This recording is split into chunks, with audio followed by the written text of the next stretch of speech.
Live already? Damn. I thought I have a second to prepare. All right, very spontaneous stream. There is probably no one here, so I have to go on Twitter real quick and let...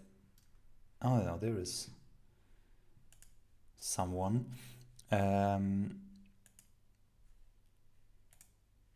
Let me quickly post a tweet. I'm live now. Spontaneous, no agenda.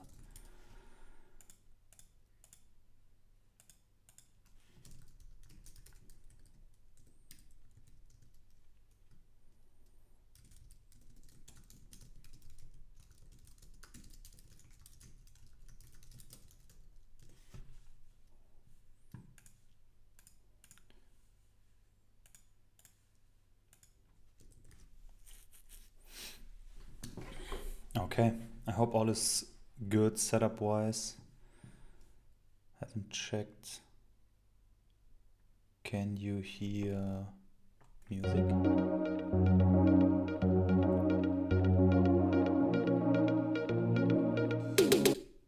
Oh, I think there is a... Yes. Okay, now sound should be better. You should not hear... Yeah. Okay, you can hear me. You should hear music now, right? I was planning an intro, but YouTube just...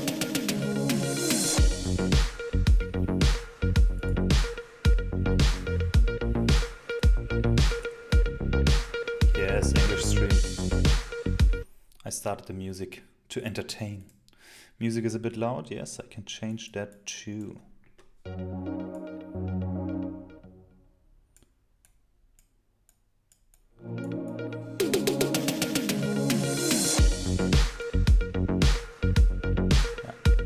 But it was supposed to be an intro. No worries. We will leave it off now. Will there be dancing?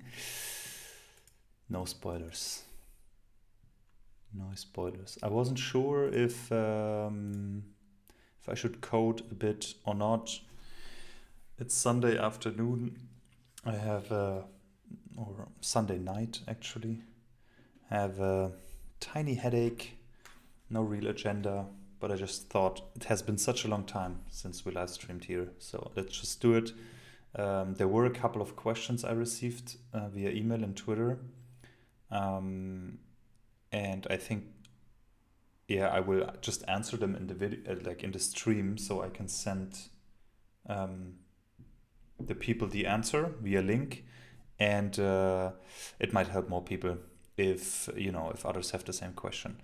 So it's a more scalable solution, and I will show you the questions later. I've anonymized them, but this is something I wanted to do, but this doesn't take like 2 hours or something. So let's see what we will do today.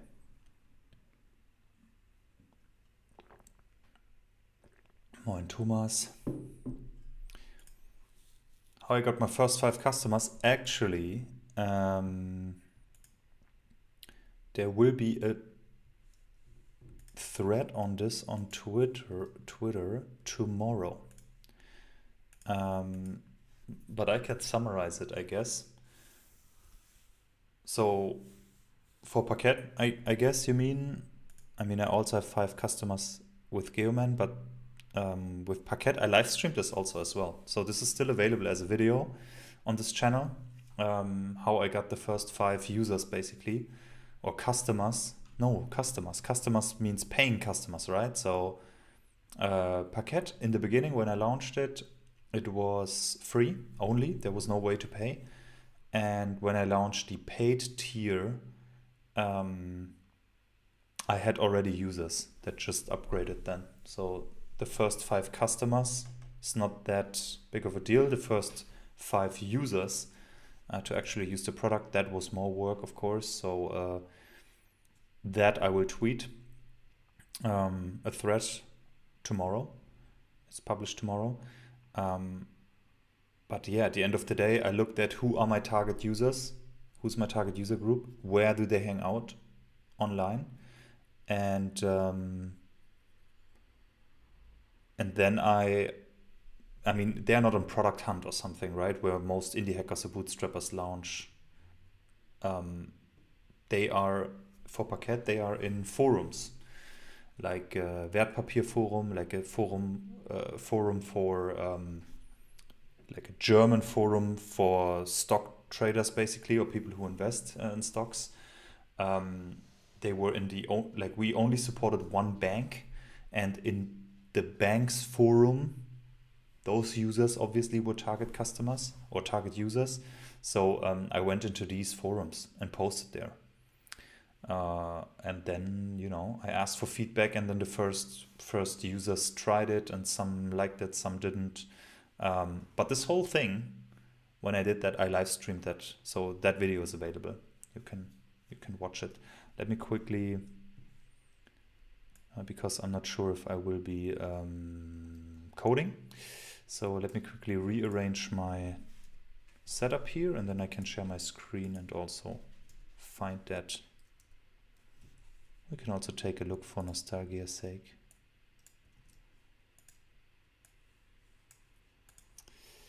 All right, you should see an empty screen now.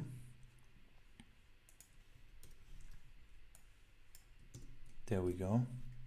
YouTube/videos of Summit. And then playlists. Then there is the building Parquet playlists. Tab. And if we look at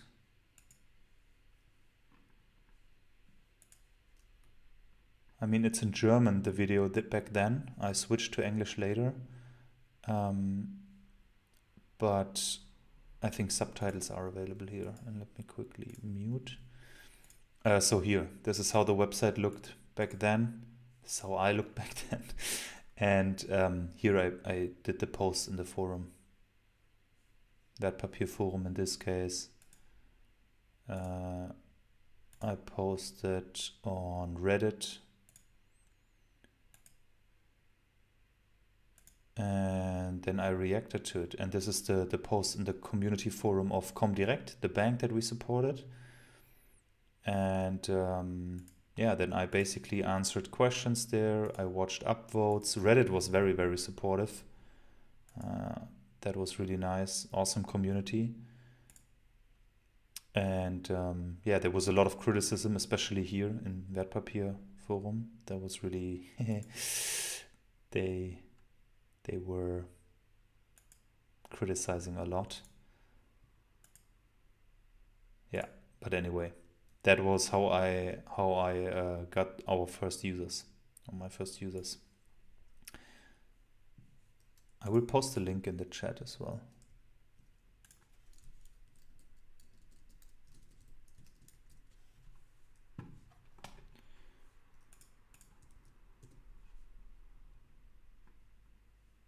Awesome, Philip. I'm wondering what content I should do in the future on this channel. Like, I mean, not what content, I mean in the streams. I'm not sure if I should be coding anymore that much, because it's, I mean, I can do it, but it would be mostly entertainment, because yeah, coding during streaming is very, or talking during coding, let's put it this way, is very intense. So I can only do light tasks and not very fast. So it's not the best use of, let's say, development time. But we can still do it, you know, if it's something that you enjoy as an audience. But other than that, you know, we can talk, we can answer questions, we can speak about business projects, bootstrapping, all that fun stuff. We can even do, you know, play a video game at some point.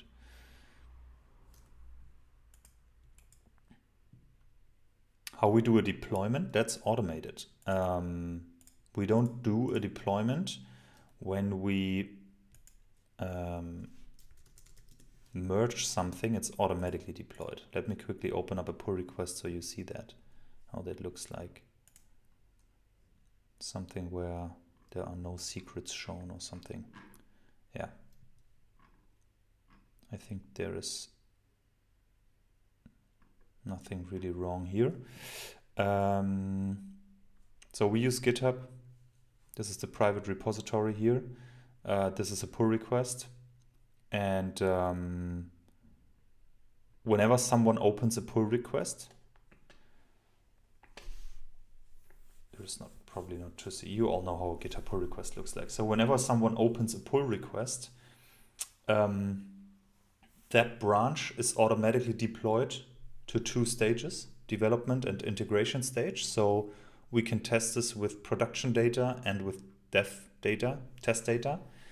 Those links are automatically posted into the pull request. So if a reviewer comes in, they can just click the link and test.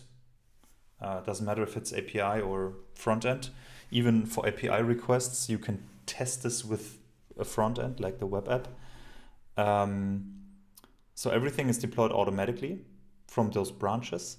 When you then merge it, it's automatically deployed to our real dev and integration stages.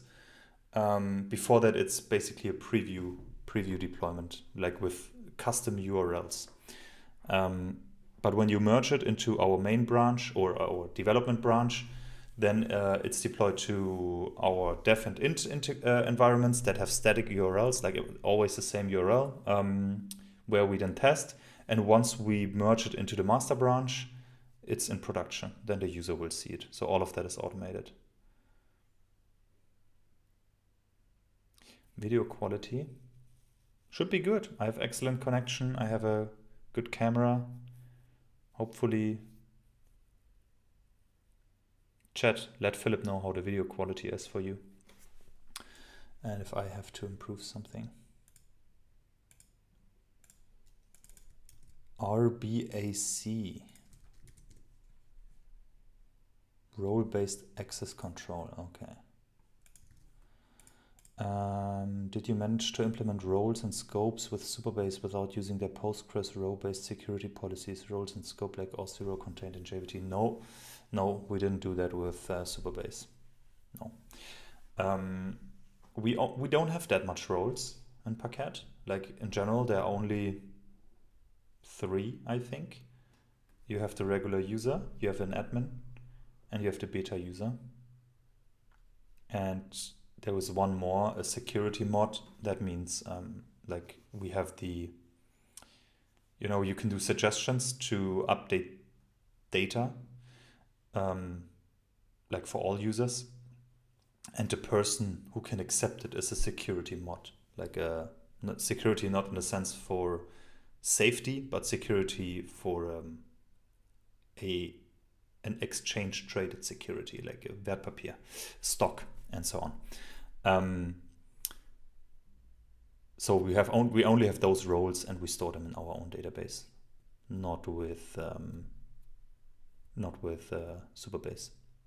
So we don't use role-based access control with Supabase. Yeah, our own database. I hope regarding deployment that helped. Having the technical folks here, okay, nice. Technical questions. So shoot the questions, then we have some topics to talk about because otherwise there is no agenda except for I got 2 bigger questions, and maybe we can take a look at them. Let me quickly open them up. So you should be able to read this, I guess. I will read it to you, of course. Hey Sumit, my name is Goku. That's of course not his name. I retracted some of the details, so hopefully nobody finds out who the person is. My name is Goku. I'm a long-term social media follower and one of the occasional maintainers of a library plus some other libraries. I hope you don't mind me reaching out, but I've been inspired by your tweets about bootstrapping startups, and so I've been thinking about giving it a go and supplement my income, and hopefully one day reach greater financial independence from the 9-to-5 work for employer routine, which is awesome. Thanks. Great to hear that you got inspired. I know how it feels like. There are a lot of YouTubers and people on Twitter that I follow as well, and they helped me get going as well. And yeah, so it's fantastic that I can give back like that. I'm considering creating a library for some provider, similar to what Leaflet Geoman is for Leaflet. So some of you might know I have another project called Geoman. It's basically an open source library. It's on GitHub. It's an open source library to manage geospatial data. So there is an editor online, and you can just you can draw on the map, different shapes and so on. You can edit them, you can move them around, you can change the shape, you can even cut holes in them. So it's quite advanced by now. You can add more vertices to it, more coordinates. So it's quite advanced. It has a lot of features I started developing this 2013, I think. Maintained it for like 7 years, all for free. It's all out there. It's like pretty powerful by now. And I think the only maintained open source library for this kind of stuff for Leaflet. And this is what he's referring to. So I'm considering creating a library for providers similar to what Leaflet Geoman is for Leaflet. By the way, this is a plugin for Leaflet. So Leaflet Geoman, that's the library, or that's this plugin here. It's a plugin for Leaflet, and Leaflet is the mapping library.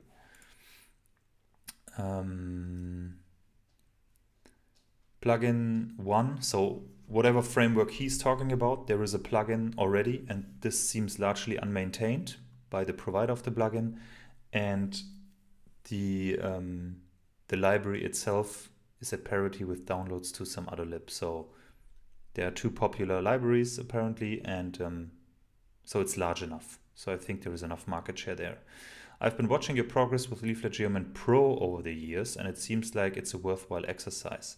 To be honest, I wouldn't have thought people would be willing to pay for libraries, but seeing that you have accomplished it has given me confidence. I had a few questions which I was hoping you might be willing to share some of your experience on. How do you manage licensing and distribution? It looks like clients use an API key for initiating the library, which presumably calls a REST endpoint to validate the license. Is that a custom build server, or have you used some existing SaaS service? Okay, I will go. No, let's read it all first, and then we will go into the questions. Do you have a feel for which is the most important feature for customers in your paid tool? And conversely, are there any features where you think weren't worth the effort? It seems like you've tried a few different things with pricing. What's the most useful lesson? What's the most useful lesson been there? And if you have any other final tips for starting down this path, either specific to Leaflet Geoman or more generally, anything would be appreciated. Otherwise, just keep picking up little nuggets you share on Twitter. And finally, just want to say thank you. Your tweets have dared me to think outside of my little software engineering box and think more about business opportunities that exist with my skills. Still got a long way to go, but I'm excited to at least be starting on the path. So that's fantastic to hear, dear Goku.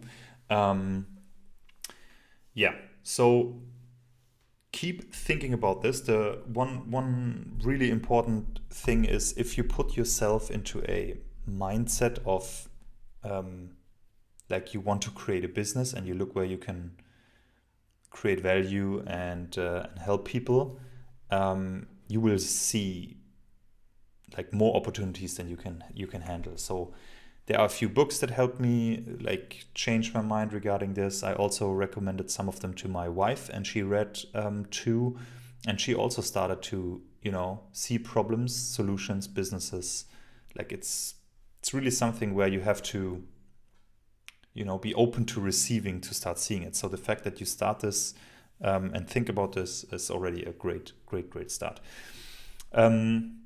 To give some context regarding Leaflet Geomin Pro, so Leaflet Geomin is a free open source library, right? It's like 80%, I guess. No, that's the wrong way to frame it, but it's a big library. It's used by thousands and thousands of developers and companies. If we look at the stars, it currently has 1,500 stars on GitHub, and downloads 900K. So we will pass 1 million downloads soon. Yeah, so it's in use. Let's put it this way. And at some point, I was thinking about how to make this sustainable, because I cannot maintain this for the rest of my life for free. There was no business opportunity coming out of this. Like, maybe 1 or 2 companies in 7 years asked me to work for them because of it. But if that was the only outcome, like getting a job at these companies, then of course this was not like, it's the most expensive resume ever, I'd say. So there was no real business opportunity for me here. At least nothing came out of me or jumped into me. And that's a problem that a lot of open source maintainers have.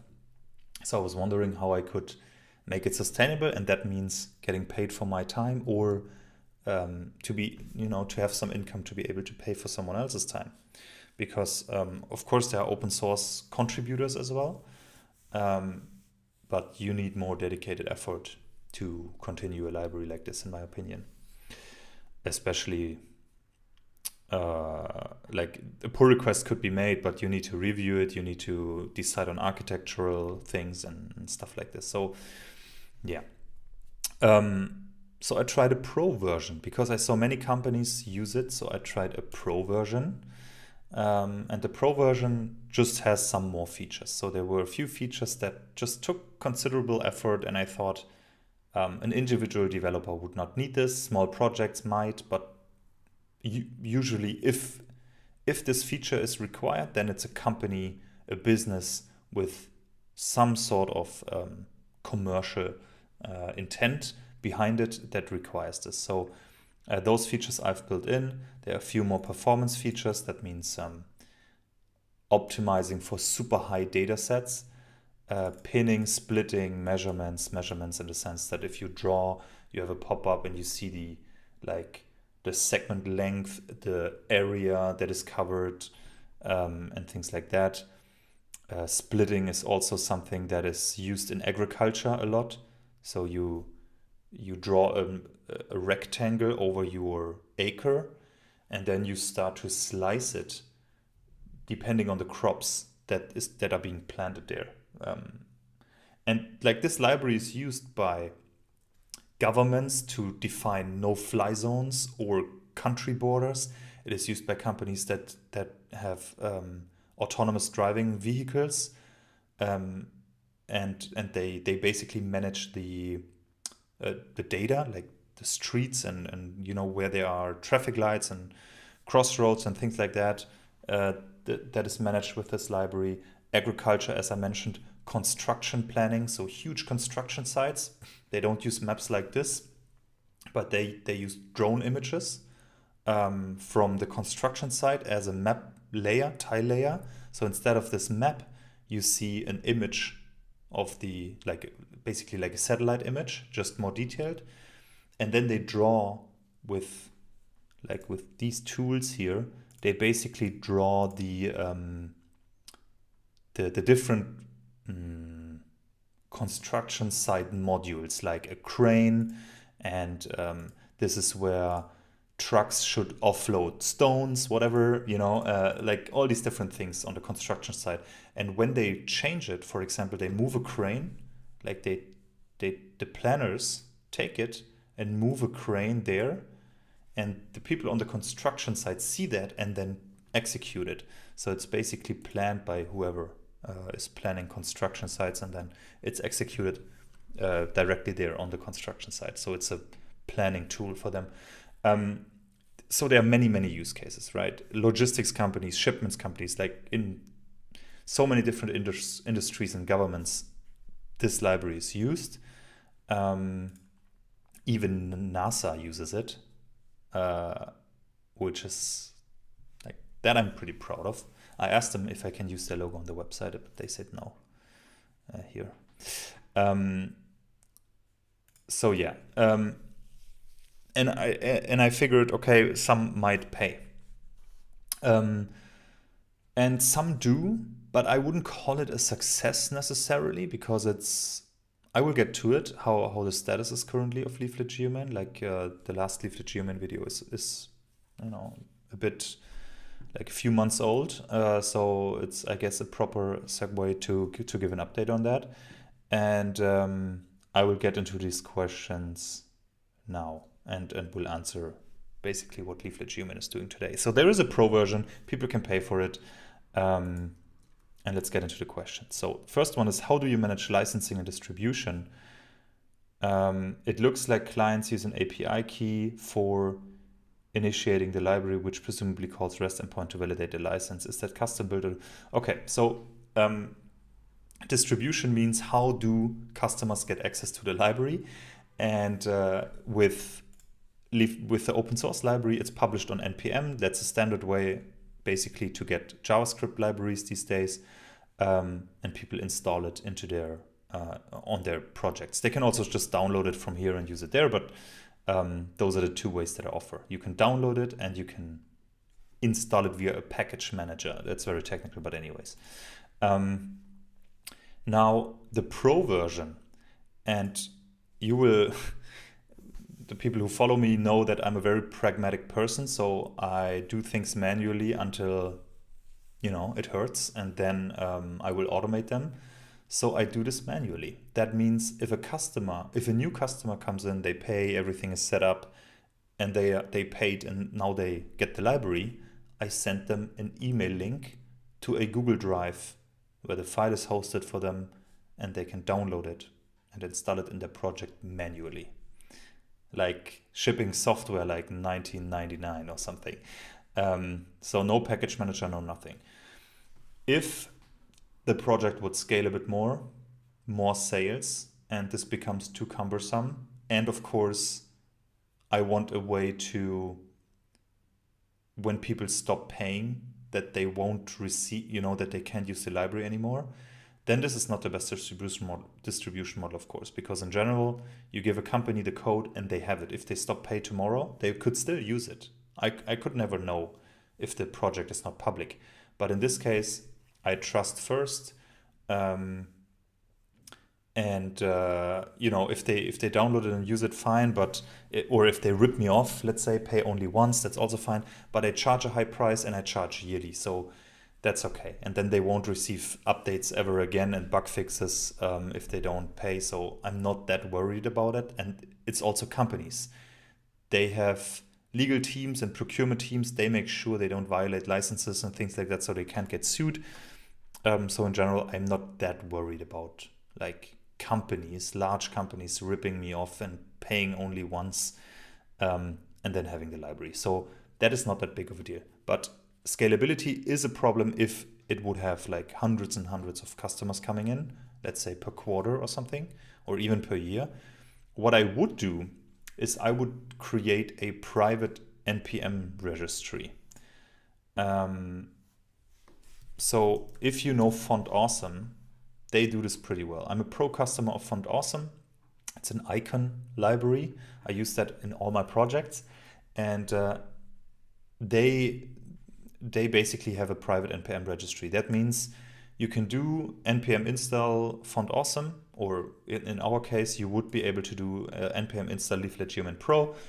And you in your project, you basically have to enter an API key that we will give you, like a license key when you purchase. And then you are able to install that. And I can remotely invalidate that key. For example, if they stop paying, I can invalidate it, then they cannot install again. They still have the library. If they still have it running, it still works, of course, but they cannot install again. So this is how I would do distribution if it scales. Today, I'm sending it to them manually. And the only reason why I sent them a download link is because if I put a zip file into an email, those companies will filter it out. So Very manual. That was the first question. Let me get to the other one. Someone in the chat writes, sounds like rocket science. Well, it's a it's a very niche topic, and yeah, I went into quite some detail there. Felt like rocket science to me too when I started. But yeah, it's a super, like it's an expert library, nothing for the masses. So no, there is, regarding licensing, that was also the other question. Like Leaflet Geoman itself, the open source version has, I think, the MIT license, right? Where is it? License? Yes, here, MIT. But the pro version has a custom license, like nothing that you copy and paste, or I copy and pasted it from a friend who also sells software. So I looked at how do people sell closed source software. So the license in there basically states a few things, and they cannot copy it and blah, blah, blah. They don't own the rights, all of that stuff. So that is in the library when I send it to them, like it's here. Like in this code here, there's a license MD, and it basically states the MIT license, and I have a custom one here that states different things that I send with the library. So very manual, but it works. Yes, so no REST endpoint, no API, pretty basic. Do you have a feel for which is the most important features for customers in your paid tool? So the difference between Leaflet Geoman Pro and Leaflet Geoman are, of course, a few pro features. I also mention like support and free consulting hours and things like that, but I don't think they help make the sale, honestly. So no, I can't say what the most important features are.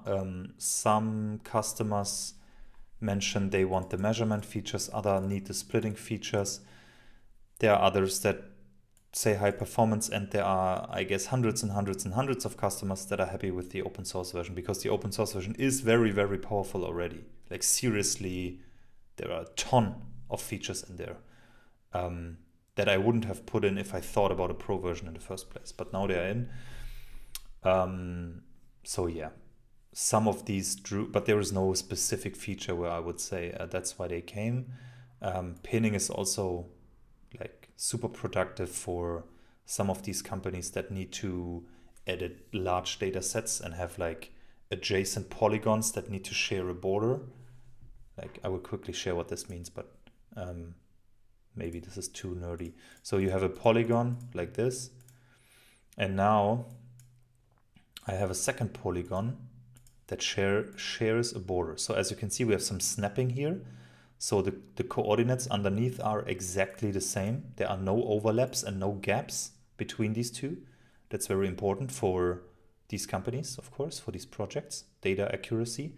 Now, if I edit one of them, right, there is a gap. And if I want the other one to match, I have to do this, snap it again. And pinning basically allows that these always stick together. And even from like, even if you have more polygons, like you have another one here, for example, like this, they can drag this marker here and all three would change. This is pinning. Pinning is not activated here because this is the open source version, but yeah, you get the point. There are pro features, and no, I cannot point out a single one that was driving sales or something. Again, there are not that much sales anyway. So yeah, the killer selling feature is something I've yet to discover. What else do we have? It's and conversely, are there any features which you think weren't worth the effort? Let me get back to the pro version here. I don't know. You know what I do currently? Like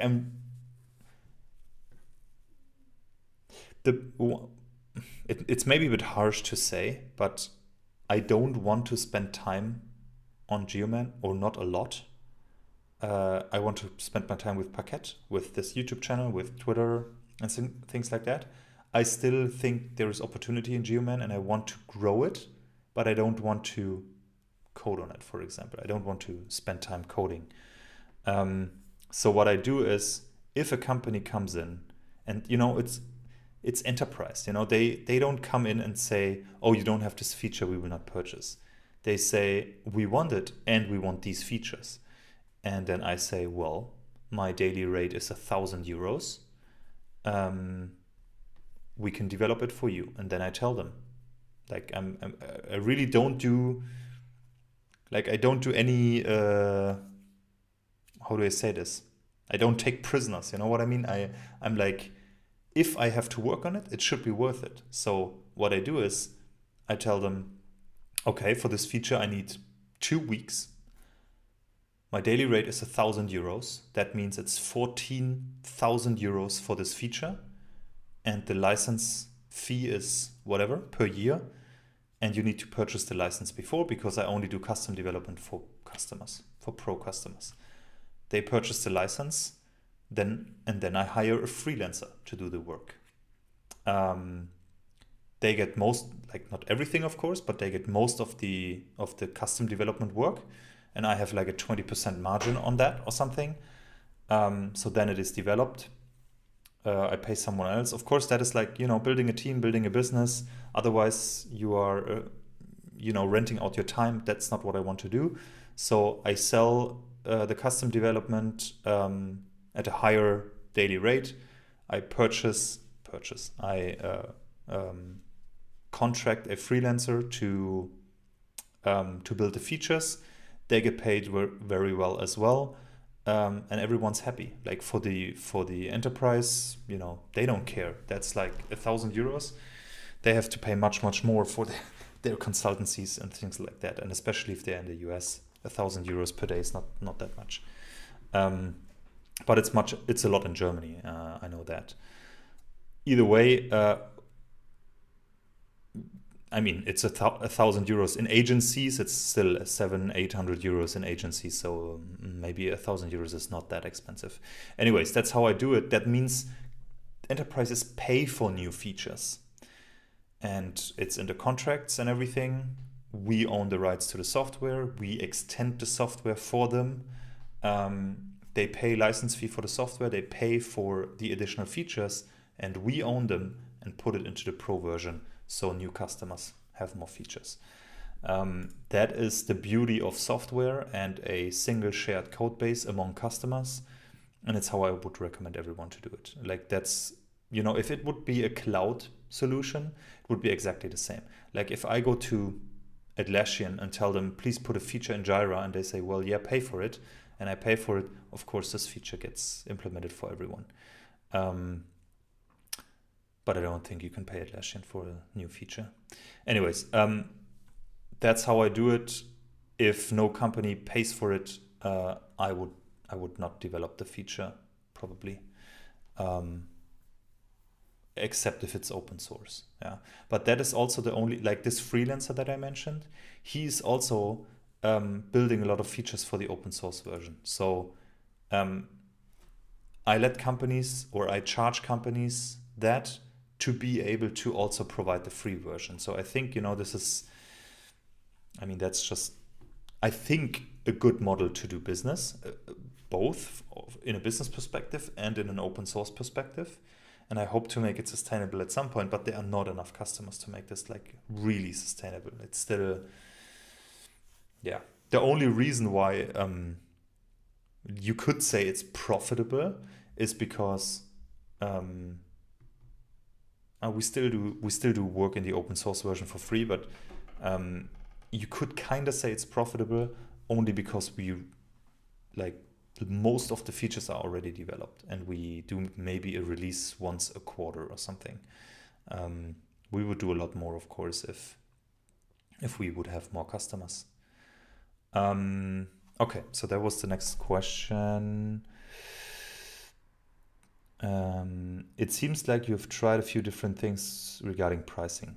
What's the most useful lesson there? Yeah, that's what I meant. So I'm in general, I don't believe more features will draw customers. that might be relevant in B2C SaaS, like with Paket, but enterprise software, hell no. Don't work for free. Like, you can sell this library before writing a single line of code. Like, I know that this is possible in enterprise sales, because you're not talking to developers usually when selling this. Anyway, so I would write a few features or whatever. It depends on how you get traction, or, we have an open source version, which is basically the marketing, that is the freemium model, if you would say so.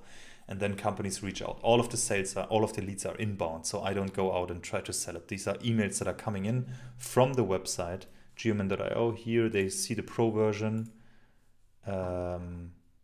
here, and then they click on contact sales. So in the beginning, I had a price there. No joke. The first price I put there was 99 euros per year, 99 euros. And that's a sickness that I think all of us have. Bootstrappers that get started, indie hackers that start, put in like a library for businesses that make millions and millions per year, and you put in a library for 99 euros, which is just ridiculous. And then I put in, I think, 99 per month. Then I said, okay, fuck the monthly price. It's yearly only. Because that's how companies pay, enterprise pays. I noticed even from Paket, I pay almost all of the bills are paid yearly because it's cheaper and less accounting work and everything. So I put it to 1,200 per year. And I made a rule for myself. Whenever there is a customer, I will double the price. So I got a customer at 1,200, then I got a customer and then I made it to 2,500 and I got a customer. Then I made it to 5,000 and I got a customer. And then I put it to 10,000. That's where I didn't get a customer.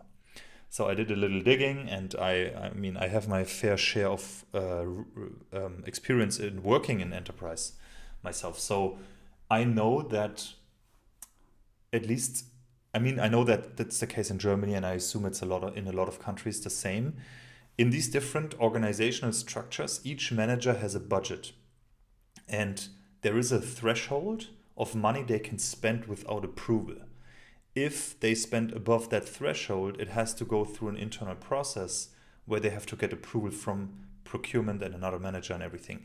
And in the companies that I worked for, and what I heard from friends and other companies, that threshold in Germany is 5,000 euros.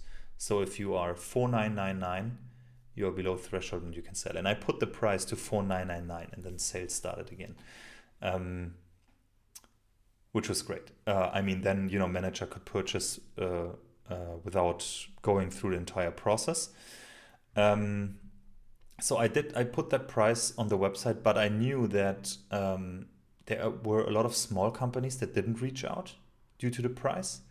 And there were probably a lot of big companies that thought, well, that's way too cheap.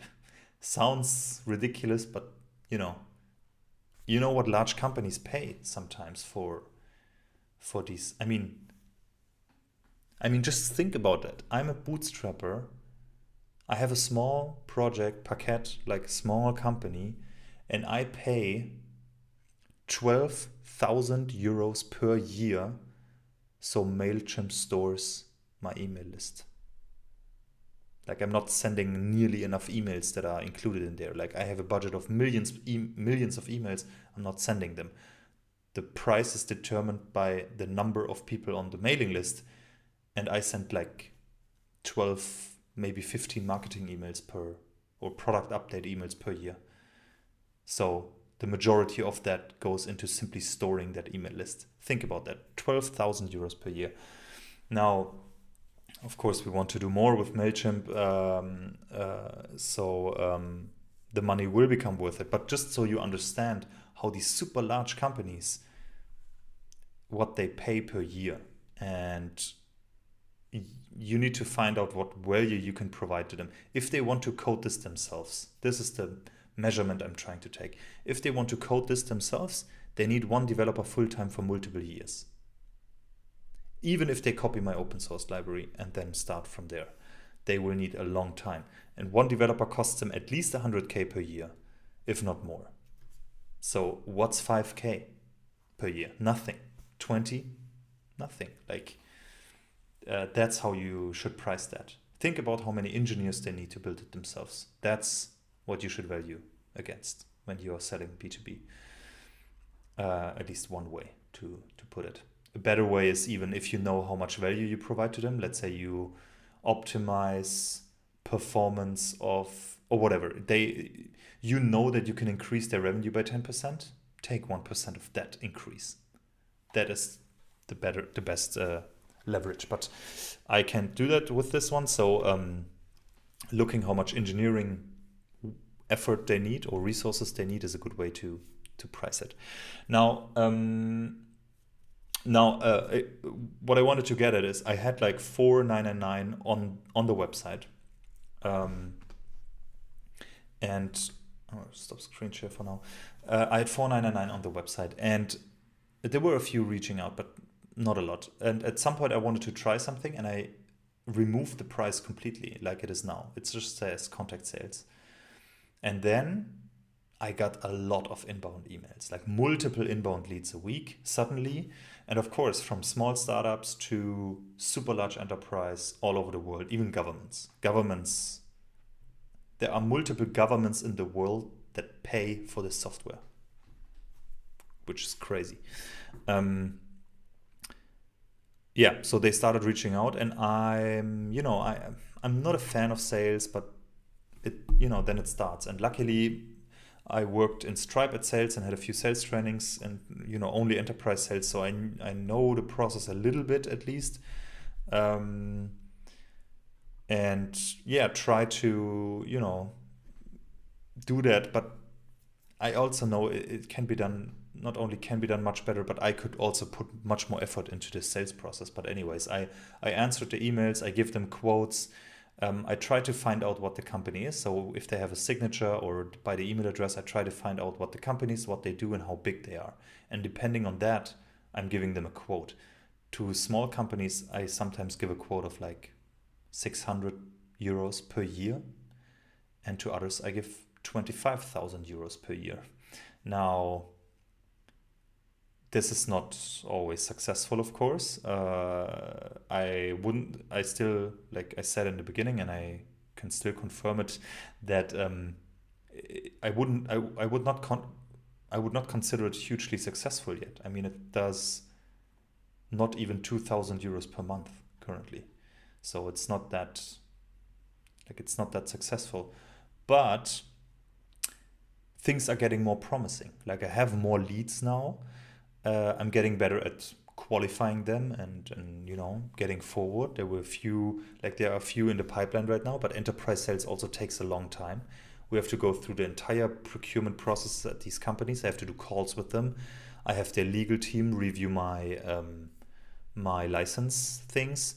I have to fill out supplier forms with forms that were made for multinational companies, not for individuals from Germany. Or I'm not an individual to them. I'm a company, of course, and there is a company founded. So it's not me personally that they are making business with, but I'm the representative, of course. So I have to fill out all of that, and this takes months, like literally 2 months, 3 months, till the procurement process is through, and then and then the purchase happens. And it's not like they go onto a Stripe form and like a checkout page and pay a 20,000 euro bill with a credit card. No, it's international bank transfer. And if you I'm at a neobank, of course, or one of these startup company banks, business bank accounts in Germany. So of course it's not that easy for them to accept international wire transfers. Like moving money around the world, if you get a payment like that from Australia, oh my god. But I'm getting better at it and notice the edge cases and can prepare a little bit and things like that. So it's interesting. It's B2B. It's global B2B.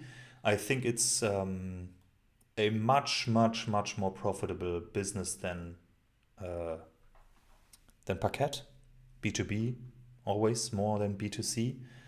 And because the library is basically finished, you just need to sell it and sometimes do custom development, but also get paid for that. I think, this could be pretty good. So regarding pricing, go up. Tenfold your pricing. That was a very long way of saying increase your pricing if you are B2B. Let's go to the next question. If you have any other final tips for starting down this path, either specific to Leaflet Geoman or generally, anything would be appreciated. Otherwise, I'll just keep picking up the little nuggets you share on Twitter. Yes, so it sounds like there is no open source library today. Oh, by the way, this was the question. Sounds like there is no open source library today and you just want to get started. So what I would do if I would be starting today with this, I would do everything open source, and I would prominently charge for support. If there are questions in the issues, etc., I would be very I would not answer immediately, I would answer whenever I can, blah blah blah. But if there are companies working on that, they can pay for support. So this is how I would try to finance myself developing the open source library, right? Consulting and support. I would do a lot more marketing and sales, of course, from the beginning. The number of downloads and GitHub stars don't really matter, because if you have 1 million individual developers using it, who cares? You need 50 companies using it, then you do business. So it doesn't have to be popular, it just has to dominate that niche. So yeah, it has to be the best choice for the people. And as you said, the other library is unmaintained, etc. It was the same for us, the same for Leaflet Geoman. So it's super hard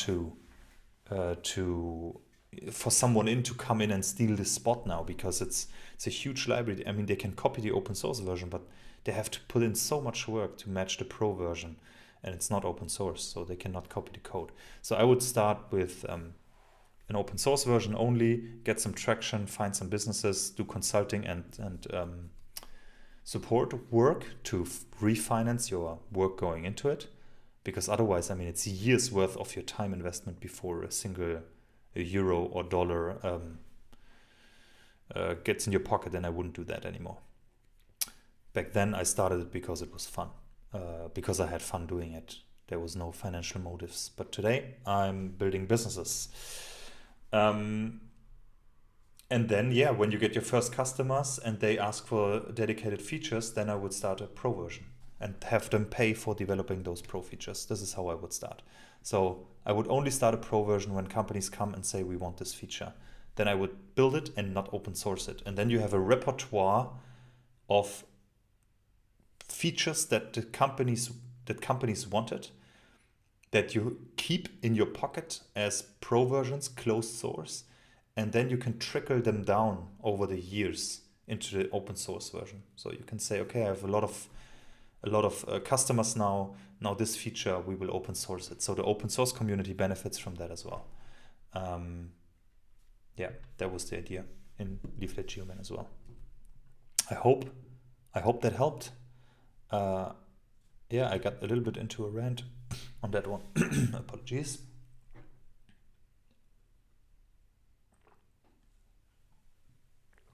But that is how I do this currently. And I posted this on Twitter the other day. I'm searching for sales people now. I tried this in the past with one person and it didn't work that well. But I still think there is opportunity here. So 3 people reached out to me regarding sales, and I will have a call with them next week, individually. And we will see, and if there is a fit, anyone can try to sell it, and I will then, give them 10% of the deal size, whatever it is. So if they sell it for 5,000, they get 500. per year. So also as a passive revenue stream after that. If they sell it for 20,000, they will get 2,000 per year. Now let them make 10 sales or 20 sales or whatever, 10 per year. It will be a compounding passive income stream, which I think is pretty nice. And that means also there could be 5 people selling this in different countries and regions or whatever. You know, and there is not a lot to do. So yeah, I have a little feeling or hope that I'm sitting on quite a business opportunity here that I'm not leveraging enough or not taking advantage of enough. But I don't have the capacity to do sales. Maybe I will at some point, you know, if I don't find someone, you know, that comes in and helps out and goes or is successful with it, maybe I will at some point block 2 weeks or something and try it myself and, you know, go deep in sales, even do active outreach, but let's see.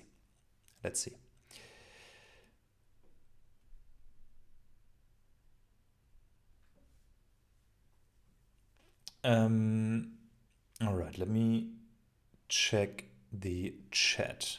Lots of people joining. Awesome. Hello all. As you know, because there are so many people watching right now, I'm now full-time in all of this bootstrap, indie hacker, YouTube, business building thingy. That means everything I do, I'm dependent on it, that it works. So you can help me if you click the like button. I see there are a lot more people watching than we have likes. So click the like button. That will help me a little bit and this channel. Okay, let me check the chat. Marius, I hope. Are you the Marius I talk to in WhatsApp currently regarding invoices? I hope so. I think so. That is great that you are here. I guess it's a fair model that corporate customers have to pay for new features. Open source can lead to burnout and so on. And if no income stream is there. Yes. I think open source needs much better ways to monetize. The sponsoring part did not work for me. I tried this as well. Sponsoring. I mean, you can still sponsor, but no one pays for it. There's so many companies using this and no one was sponsoring us. I got a few here and there, but these were mostly people that liked my content on Twitter and things like this. I don't think anyone sponsored the library because they used the library. Maybe one, but not much. Like not an amount that would justify any of the work. So I love, for example, projects like Plausible or maybe even Ghost. Like they open source the entire work and you can install it and use it for free, but they have a hosted version, a cloud version that is paid, and they make like a lot of money with it and have a sustainable business. I love that concept. But other than that, you have to think about the business model behind it when you use open source. And luckily, there are a few good things emerging that benefit both the open source community and the business and the maintainers. But yeah, you got to think about it. This is absolutely saluted. I'm publishing a video on micro SaaS soon. Your insights will be greatly appreciated. Sure, Kevin. If I can help, let me know. I cannot believe you are a developer. You are strong in doing all this business stuff too. It's quite a good combination. Let's see. I hope.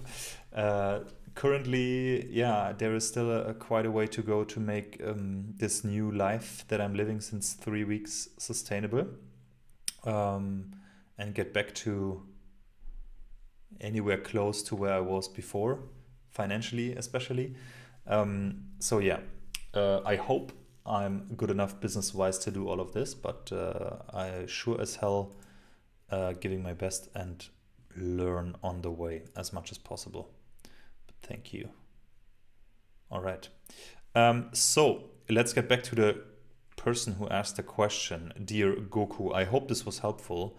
I know I anonymized everything, so nobody should know what exactly the business idea is and who you are. And I will send you a link to this segment via the channel that you approached me. I have one more. So audience chat, let me know if you want to do one more. Then we will read that question as well, and I will give my input. And of course, if you have an idea, an issue, if you think about this kind of stuff, doing a side hustle, building your own project or business or whatever, you can write me an email or write me a DM. It's very hard for me to answer, honestly, capacity-wise, but as I do more videos and live streams and things like this, I think this is a really good win-win. Like if you send me these, I have topics to talk about here, and I can rant and talk with the chat here about these issues, and hopefully it helps not only you but even a few more people. So if you have questions, then drop me a DM on Twitter or send me an email. All right, let's do one more. There we go. So before we had Goku, now we have Vegeta. My name is Vegeta, and I'm a recent but avid follower of your content and work. I really like your way of working, which includes both focusing on your personal products as well as sharing your knowledge with the community. Plus, from my understanding, you're also based in Germany. Yes, I am, which makes your material very relevant to some areas where I'm struggling with. I wanted therefore to reach out to you to get your thoughts about a couple of questions that have been buzzing in my mind. So here it goes. In the past couple of years, I have been learning to code and try to launch a side project called AppName. It's an app that started from a personal need as a designer, and I couldn't find a similar product in the market in the way I wanted it. I could spend more time explaining what it does and why it's different, but I think it's maybe not too relevant here. What's important is that it's my first side project and it's my first side project that I'm working on. I've released it a few months ago, and I currently have 350 users. That's awesome. Not that many, but I'm quite happy given the little effort I put into promoting it. Now, with some of the main features shipped, I want to start charging users for it. At the moment, it's completely free, even though there is a pricing page on the website, but I have the following doubts. Do I need to create a legal company in order to charge users and generate revenue, plus paying taxes, etc.? This is a bit of an issue, as I would like first to see if users are willing to pay for it in order to use it, and only then incorporate the product if it takes off. How would you approach this issue? How have you done it for your own products? I see that you are recently writing a lot about how to set up a business in Germany. I'm considering this for the future, but I've also seen services like Stripe Atlas or Firstbase. Did you have any experience with those? What are your thoughts in that regard? That's it. Thanks in advance for your time, if you got this far, and I hope to be hearing from you. Thanks again, and have a nice beginning of the week. Best, Vegeta. All right. Yeah, that sounds pretty good. I think you're in a good spot. I mean, you have 350 users already, which is already much further than a lot of us entrepreneurs, founders, bootstrappers become. So congratulations on that. And I guess 350 users means active users, not registrations, but people actually opening your app and using it like monthly or daily or whatever. In which case this is like really awesome. Now, charging money, I assume you have a business model in mind. As your product targets designers, I assume you will change the font for everyone to Comic Sans and charge for it to be not Comic Sans, I guess. That's what I would do at least. But anyways, sounds like, yeah, this is not the questions you had. The question was, do I need to create a legal company in order to charge users and generate revenue? All right, disclaimer first, I'm not a tax consultant or a legal advisor, and what I say is entertainment purpose only, and I'm only saying what I would do. You have to do your own research, etc. You know the drill, okay? I can't give advice like that and be wrong. So what I do might be wrong as well. I'm someone who rather does things and apologizes later. It depends on the significance, of course. Or let's put it this way. there is a risk, an entrepreneurial risk of doing things, and I judge for myself if I would do that risk. So for example, I have an app and I want to charge 10 euros a month for it. And I want to validate it. I will not create a business for that. I might do a Gewerbe in Germany. That means you are allowed to write invoices. But even if not, like, what's the worst case scenario? Again, no legal advice. I don't really know what the worst case scenario is, but what will happen? You have to pay the taxes, right? You have to. So you cannot steal taxes and things like that, of course. But what I would do is I would write invoices as a personal, like as a private person, and charge and write invoices with my name on it. And when it works, I would, and I want to incorporate, then I would consult a tax advisor and ask them, okay, look, I sent out 100 invoices, now I need to make a business out of it. You can do, like, as far as I know, again, I don't really know, but I think you can, like, I did this as well. I didn't have a company and I wrote invoices to users, and when we then incorporated, we basically backdated it and used the first invoices as well and paid taxes for all of that and everything. So, but you can even start before that. You don't even have to write an invoice. You can make a pay button and let people put on the wait list to be to be informed when your pro features ship or when the plan is available. So you can test demand like that as well, or even let them put in a credit card, but don't charge anything. But tell them you will charge. Yeah, like you can say purchase button, credit card field. You collect the data and then you say, we didn't charge you yet. Feature is not ready. I will notify you when it comes. Or you don't even have to store the credit card info. So you can validate even before charging. But in general, what I would do, again, no advice, I would simply write invoices privately. Maybe I would do a Gewerbe. Then you still have to go to some government thing and do a Gewerbe. But if we're talking a few weeks here or a few months where you try this, then do it. But don't do anything with the money. That is the important part. Like, put it somewhere and you have to pay taxes. But it will become messy if you don't have a business account and things like that. It will become a bit messy to untangle that if you do that later. What I didn't do, like, I didn't do it as a private, like I did write invoices as a private person, but I had a Gewerbe and I had a separate bank account for it. So I basically was like a freelancer. So I was able to write invoices. Like, you can also write invoices in Germany from a private person. It just, like, you can't do this for millions of euros, of course. But, in the beginning, you start out like that, I guess. So I know this. You have to decide for yourself, but it's what I would do, what I do. Like today, it's different because now I have like multiple projects running, and I have incorporated 3 times already, and I have a company that does all of these small projects basically. Like, whenever I start a new project, it's within that company, and when I notice a trend, like when it has like a few thousand euros per month revenue and there is growth, I will take it and then incorporate a new company and separate it from the rest. But I have like an incubator company to be able to, do all of that.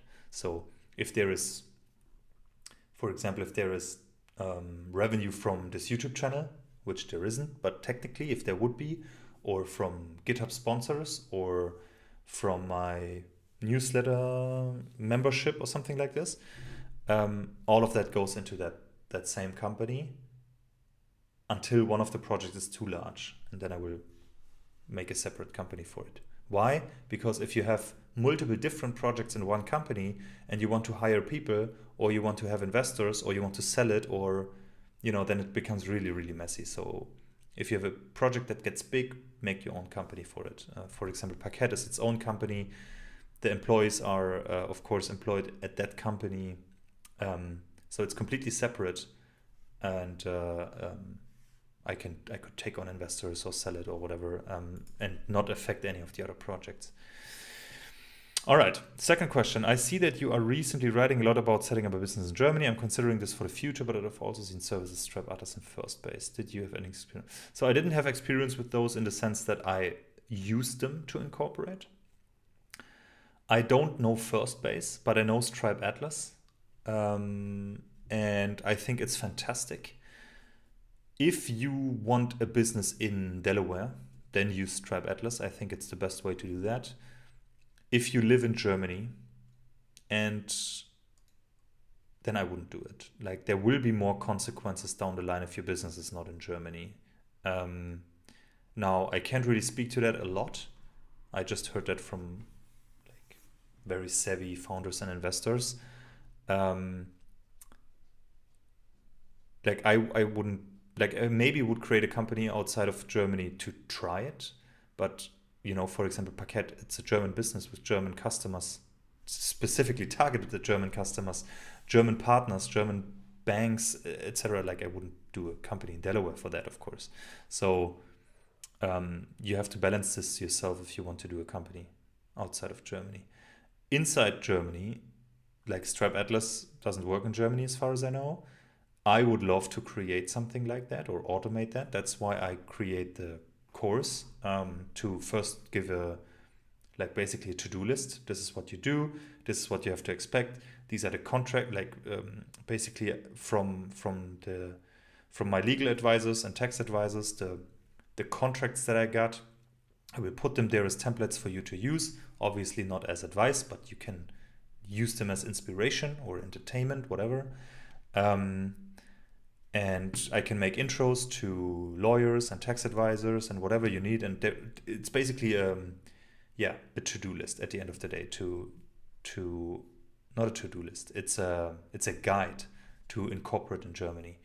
And at some point, I would like to automate some of the processes. So at the end of the day, my dream would be to create something like Stripe Atlas for Germany.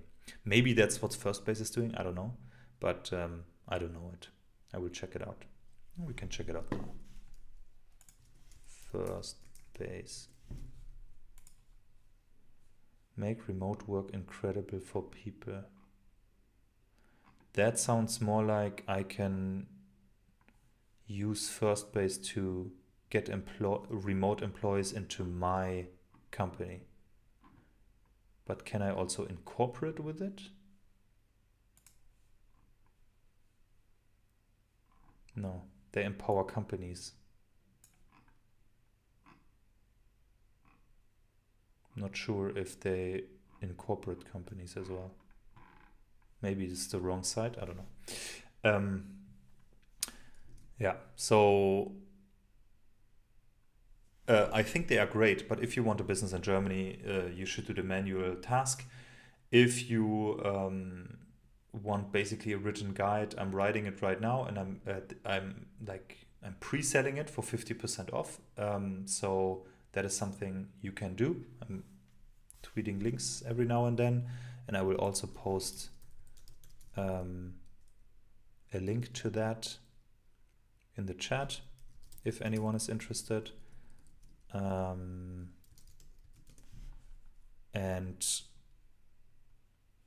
hopefully that will help quite a bit. And if you don't want to use that, you have to do it on your own. Again, I would not start with incorporating a Kapitalgesellschaft,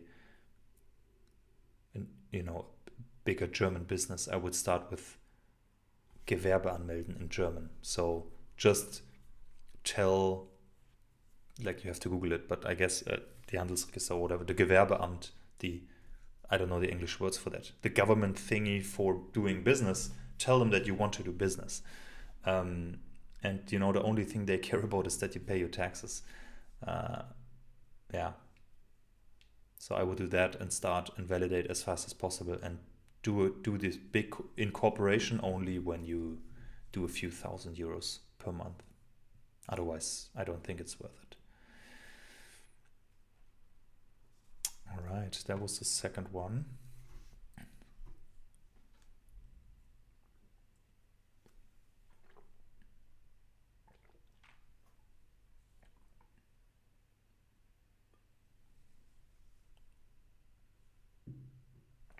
All right. These were great questions. Thanks for sending them in. Did I answer everything here? Yes. Yes. All right. Vegeta, thanks for sending them in. I know you didn't send them in the hopes that it's answered in a stream, but as I mentioned before, I think this is a very good way to answer them. And I will also send you a link to this segment. Now there is a question in the chat. What marketing channels are you using for Trésor? It's called Paket, man. It's called Paket. How do I grow my project? Please tell. Well, it's hard to say without knowing the project. We could we could brainstorm ideas or things like that, but I'm no marketing expert, honestly. Like Paket grew a lot organically, but I also have built in some things that make it easier to grow, let's put it this way. But you can also attribute a lot to luck, I guess. There are now a handful of competitors out there, and I think I was the first one. I launched within COVID, where everyone was starting to trade and buy stocks and things like that. So I was definitely riding a wave. And we are we have just recently started to take marketing a bit more seriously, but it depends, B2B, B2C, software, physical goods, whatever, completely depends on what you're doing. And then there are a lot of different channels, but I'm telling you, there are so many great marketing experts out there on Twitter that have real experience, a track record, and I try to follow them on Twitter, and I try to implement their advice. I don't think I'm a good person to advise on marketing because I'm neglecting it myself. I'm not doing it enough, which I want to change this year. It's one of my bigger goals for this year to focus more on marketing at Paket, and there are channels we are focusing on right now. And I will share more of them, but only after they have launched and, worked a little bit, because I don't want to tell you my plans and have the venture funded competition beat me to it or something like this. So we will do our thing and try it and everything. And as usual, I will share learnings here and on Twitter and etc. And what we did, but only after they are executed. So you have to be a bit patient on what we are doing with Paket regarding that. But up until now, we neglected it too much. We worked with a couple of influencers, but if you look at the competition, it's not even in the same league. We didn't pay for any marketing. We just, we have an affiliate program, but it's also closed. We only pick influencers, finfluencers, creators that are, that fit us from a mindset perspective and values perspective currently. So it's a closed affiliate project, a program, and we have a couple influencers in there. But that's about it regarding payment. And yeah, as you can look at our social media channels and everything, it's very quiet. So there is a lot of organic growth, which I'm very lucky about, happy about, and lucky. Okay. What else do we have? Chat is quiet. Everyone's tired, I guess. Are you ready for the new week?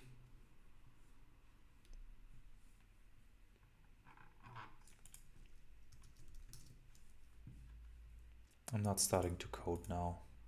10 a.m. Tired. there is not a lot of good code coming out of that, I guess. But I think it was a nice stream nonetheless.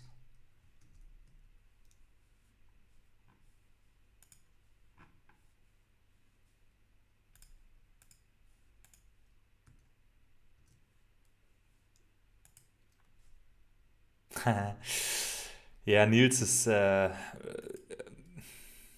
surprisingly, I get surprisingly many requests regarding that. No, I don't have an update, but I will definitely record one. The problem is the to-do list app that I use is filled with personal stuff that I don't want to share. So I'm not sure how to, show it off without showing too much. The content basically, or not all content. Yeah, so I'm thinking about how I can make sure, that I don't share sensible things, private things. That is the only issue, and I don't want to spend a lot of time on figuring that out. But the video, other than that, we could do this also in a live stream. From the top of my head, so producing the video is not the problem, just setting up the app so it's not revealing. But I will do it, don't worry, pretty soon. What did I study? Niels, can you create a new user on your Mac and download things free there too and mock your setup there? I use it on my Mac as well with my user, but I assume I can log out. I will try it. Markus Fröhlich, what did you study? I'm not a good person to advertise the das deutsche Bildungssystem, the path of studying and then doing bachelor's and master's and then working. But anyways, I started with I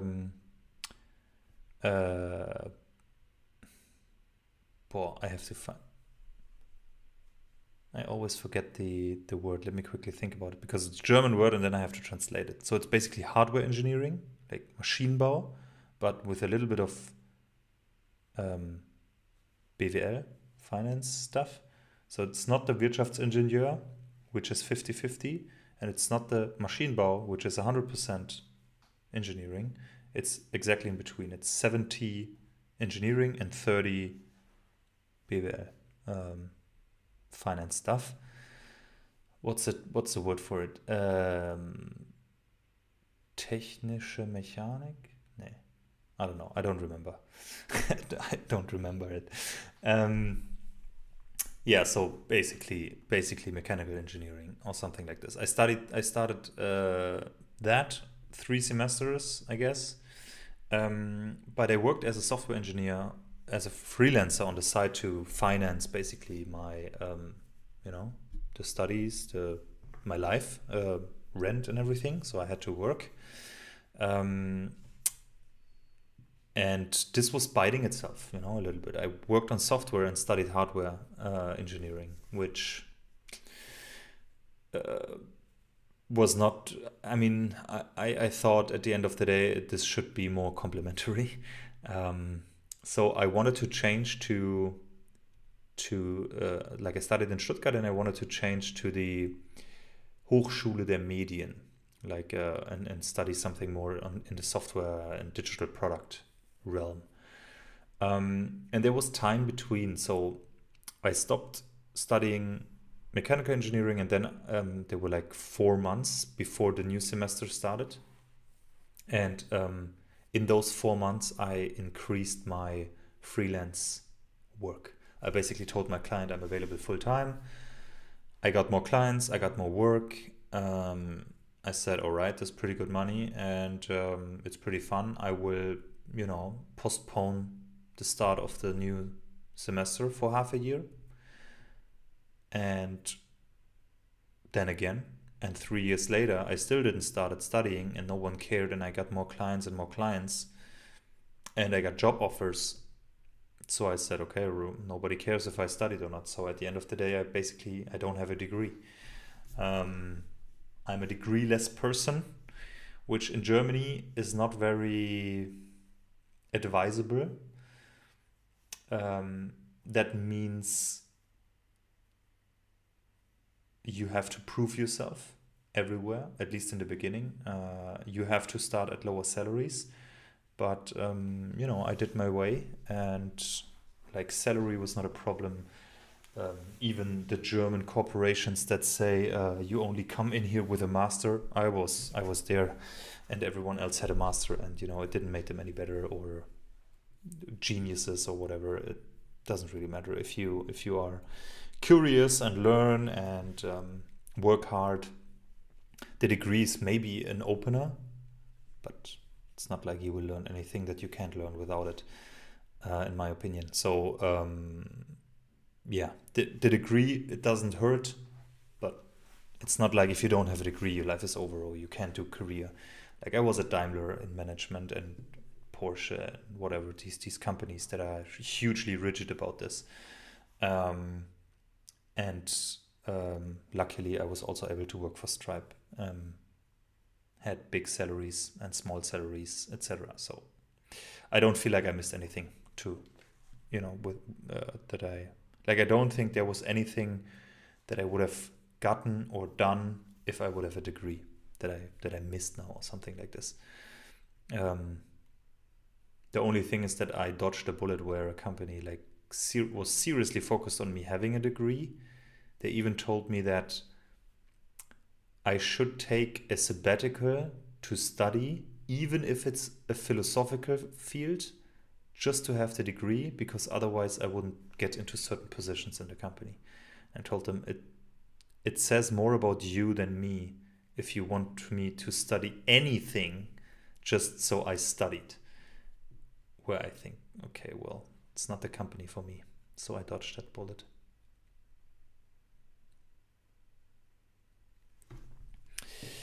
Yeah, Sebastian, to each their own, I guess. I mean, most of my friends finished studying. They had harder times to find jobs, but at the end of the day, they all did. And, everyone goes their path. Some are still at university and do their doctor's degree or whatever.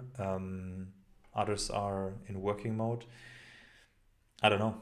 My wife is the same. She also doesn't have she also didn't finish her degree and still ended up in a awesome position with awesome projects, and was top of her field in her geography and things like that. So studying is not a prerequisite for success, I think. But again, in Germany at least, it's a door opener.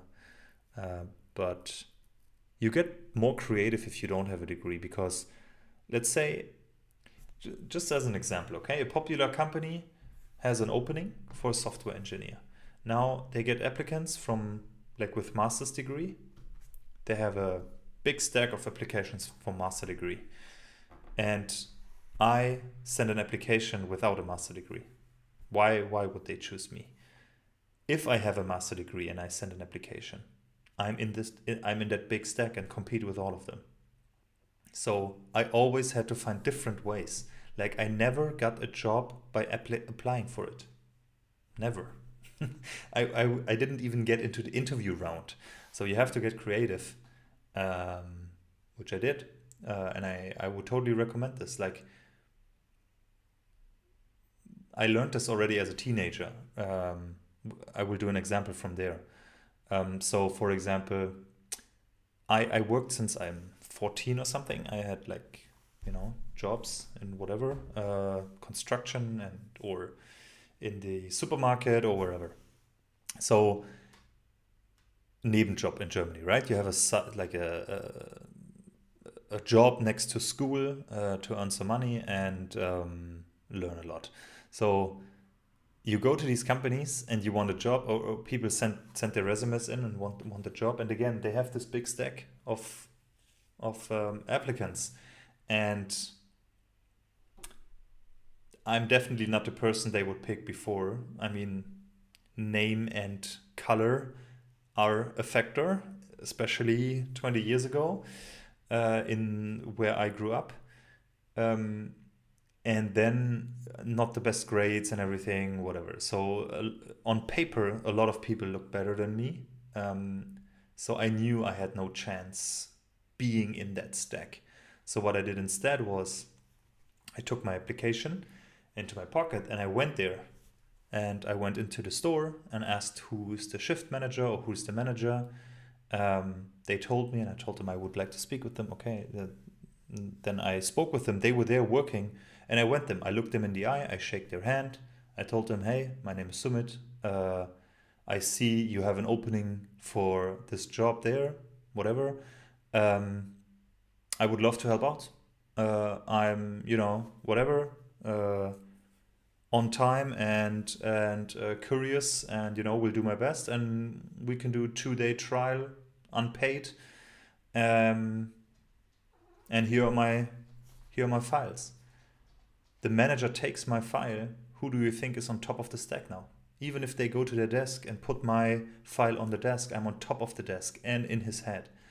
That's how I got jobs, not by applying, but by doing other things around it to draw attention.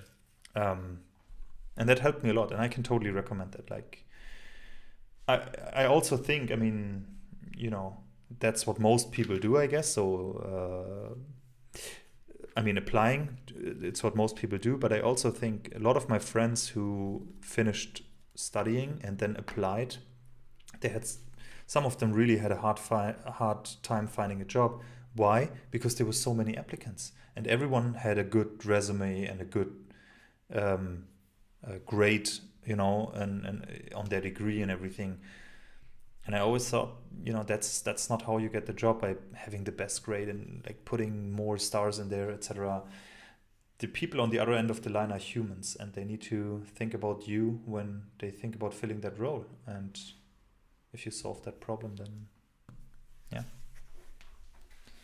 How did you get the job at Stripe without a degree? They didn't even ask for it, honestly. I don't think tech companies care about that. I don't care about it. And no company in my recent history that I worked for cared for it. It's not very hard to find a good paying job as a developer. Yeah, exactly. It's really not very hard.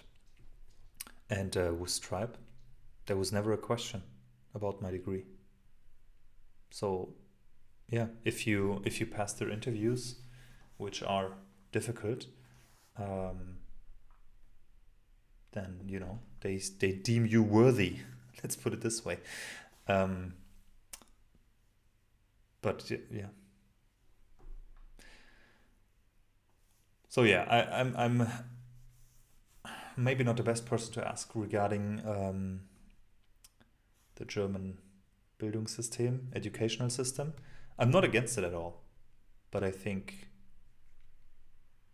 the best reason to do it is because you will meet, like, studying the time at college, at university, is the best time of your life, I think, and you will find the friends that you keep for the rest of your life. So that is the biggest and a big reason to do. I would recommend everyone, including my daughter, of course, and my future kids, to attend university. And if they get the degree out of it, great. But they shouldn't go, like, I don't care if they go to university for the degree.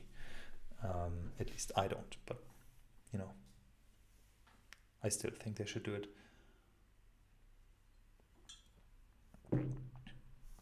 My job at Stripe was a solutions architect, so I basically was a technical person helping pre-sales.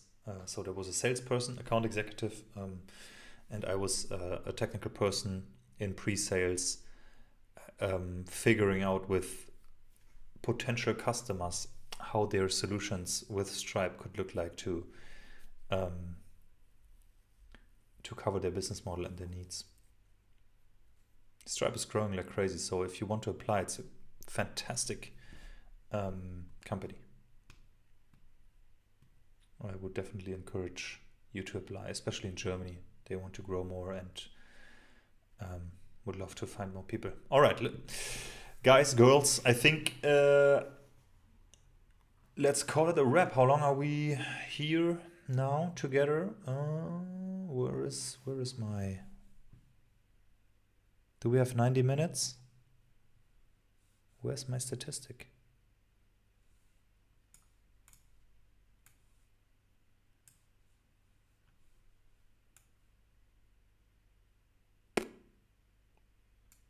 Oh, there we are. Yes, we are above 90 minutes. Awesome. All right. I hope it was, I don't know, fun, entertaining, informative. Anyway, thanks all. Thanks, chat. Very helpful already, putting in the minutes. Yeah, I had fun. It suddenly, you know, we can just start a camera and the topics roll in. I was scared we will just sit here in silence and stare at each other. But yeah, I enjoy the live streams. We'll do them more often, definitely. So have a great start into the week tomorrow. Is anything special this week? No? Just a regular week? Well, then have a nice regular week. I hope the weather is as awesome as last week. And I see you around. And if you want to support me a little bit, you know the drill. Click the like button. Follow me on Twitter if you want to, you know, get a little some nuggets of me sharing this whole journey of building businesses and side businesses and projects and stuff like that. I will see you soon, and thanks for listening in. Bye.